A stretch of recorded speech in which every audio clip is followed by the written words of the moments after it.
Mais du coup, je vais poser la question que beaucoup de gens se posent. Est-ce qu'être maçon, ça aide à faire du renseignement? Parce que la GLNF, on connaît quand même ses liens avec beaucoup de loges africaines. Il y a quand même beaucoup de loges jumelées en Afrique. Est-ce que justement, un agent français qui souhaiterait se rapprocher d'hommes politiques africains influents, ce serait pas Ouais, la meilleure des opportunités? non, c'est une bonne question, c'est vrai. C'est vrai que indiscutablement, il y a eu, quand on voit les relations qu'avait, vous parliez de la GLNF Hmm. avec les grandes loges africaines, c'est vrai que être franc-maçon, et encore aujourd'hui, être franc-maçon en Afrique, ça facilite les contacts avec le pouvoir en Ah, place. là-bas, oui, beaucoup, Ça, oui. c'est clair, hein. En Hmm. Afrique, c'est partout. Hein, partout, la plus grande partie des dirigeants sont ou ont été francs-maçons. Donc, si vous voulez, il y a un contact plus facile. Ça, c'est vrai. Est-ce que ça peut jouer, alors là, dans le cadre Hmm. du renseignement, euh, d'un côté, si vous voulez, c'est vrai que quand vous rencontrez des dirigeants locaux, parce qu'ils sont francs-maçons, il y a un climat de confiance et vous pouvez échanger avec eux, et vous en savez beaucoup plus que l'individu moyen, c'est vrai. Hmm.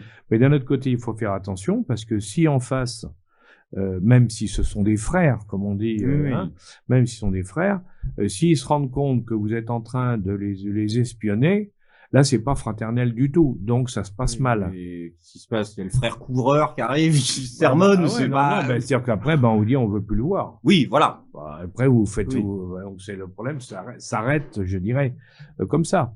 Donc, mais c'est vrai que, surtout, alors à l'époque, parce que maintenant les choses sont en train de changer, hein, mais il y a entre les années 70, on peut dire, Hmm. 70, depuis des années 70 aux années 2000, il y a eu 30 ans où les liens entre la franc-maçonnerie, on ne peut pas comprendre ce qui s'est passé en Afrique France francophone, hein, si on oublie les liens qu'il y avait entre la franc-maçonnerie française et les pays africains. Ça, c'est clair. Hmm. Pendant 30 ans.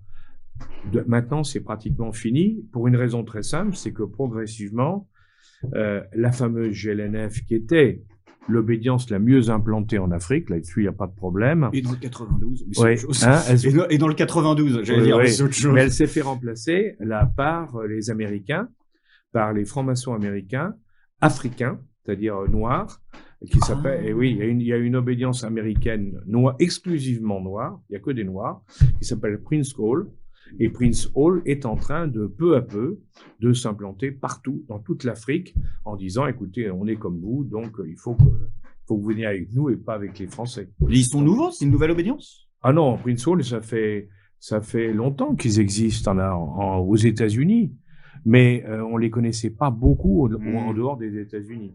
D'accord. Et ils l'ont fait aux États-Unis parce qu'ils ont trouvé que la franc-maçonnerie américaine était blanche, à l'exception des militaires, à l'exception de D'accord. l'armée, où là c'était un mélange, un brassage, parce que C'est blanc ou l'armée. noir c'est pareil, mais par contre dans les grandes loges américaines, il y Hmm. avait les Noirs n'avaient pas vraiment droit de citer. Donc, ils ont créé cette obédience spécifique noire, et ça, c'est le D'accord. seul cas. C'est les Américains. Qui l'ont fait? Ouais. D'accord. Mais je vais les nommer, je vais vous le dire, puisque j'en mets un chapitre complet dans Noir Chirac, il y a toute une partie qui traite de ça nommément avec tous les gens. Bon. Donc si vous voulez, je n'ai pas peur de donner les noms. La Grande Loge nationale française, qui est la franc-maçonnerie la plus à droite, essentiellement, mais beaucoup plus. Aujourd'hui, tous les chefs d'État africains, france-africains, appartiennent à la GNF. Tous. Tous les dictateurs. Oui, tout à fait. Mais ils sont tous passés à la GLNF. Et de même que les principaux responsables des services secrets, de même que les généraux qui commandent les anciennes troupes coloniales, de même que le lobby une grande partie des gens qui dirigent le lobby pétrolier, et les trois chefs d'État qui m'ont fait un procès, Omar Bongo, Sassou Nguesso, Idriss Déby, Arkady Guédamac, dont j'ai parlé tout à l'heure, qui me fait un procès, qui est un haut dignitaire de la GLNF, tout l'état-major de TF1, une grande partie de la presse régionale, etc., etc., font partie de ces réseaux d'initiés dont j'explique dans Noir Chirac qu'ils ont été constitués dans le cadre de la guerre froide. C'est-à-dire que quand il a fallu mettre en place des moyens de combattre le risque soviétique, il y a eu un service secret dans le service secret de la CIA qui s'est créé et qui a décidé de créer une sorte de chevalerie. Et cette chevalerie, ils l'ont recrutée à la fois dans certaines obédiences maçonniques très à droite, mais également dans les Rose-Croix, également dans les sectes de Templiers, la scientologie, etc. C'est-à-dire qu'il y a toute une partie sectaire initiée, mais qui n'est pas seulement la GNF, c'est aussi la mafia. La guerre froide s'est faite avec la mafia, que ce soit la mafia italienne ou la mafia corse. Et la mafia corse, on lui a attribué des fiefs en Afrique. Et il est en train de vouloir revenir en Corse.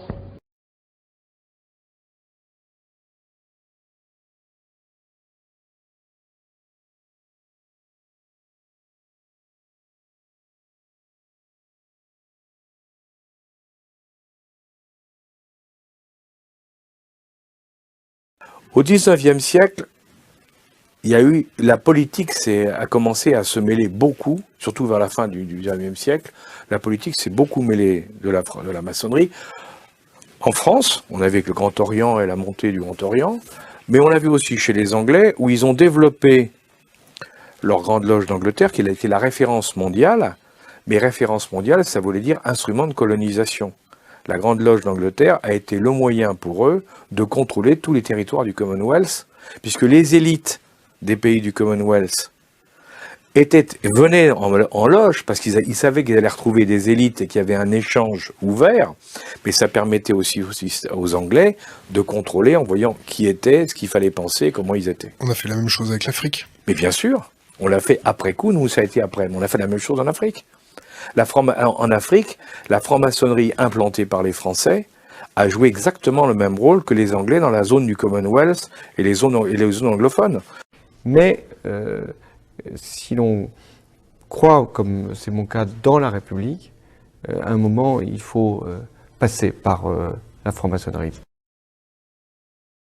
Alors que la colonisation française est une colonisation de gauche, même nos grands gouverneurs des colonies, ce sont tous des francs-maçons.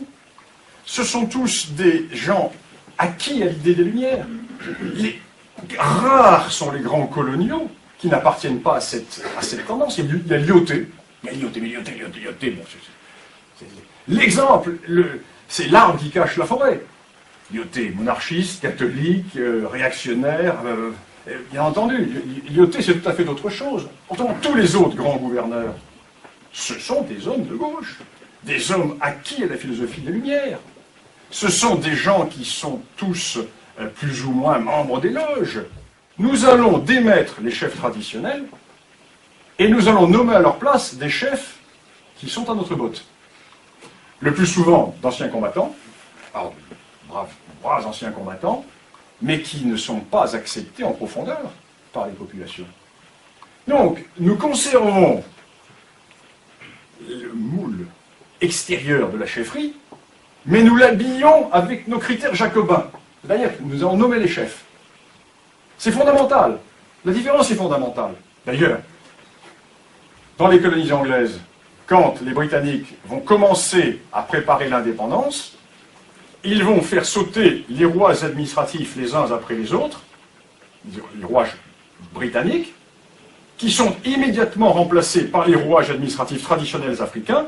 Et ensuite, il suffit d'enlever le gouverneur qui part avec son chapeau à plumes au fond de la cornemuse, et la structure du pays est en place. D'ailleurs, il n'y a pas eu, dans les pays anglo-saxons, d'anciennes colonies anglaises, les drames qu'il y a chez nous et les bouleversements qu'il y a chez nous, parce que dans les colonies françaises, ce n'est pas aux chefs traditionnels que nous avons donné l'indépendance, mais aux élites sorties de l'école normale, ou de nos écoles de formation, c'est-à-dire surtout les juristes.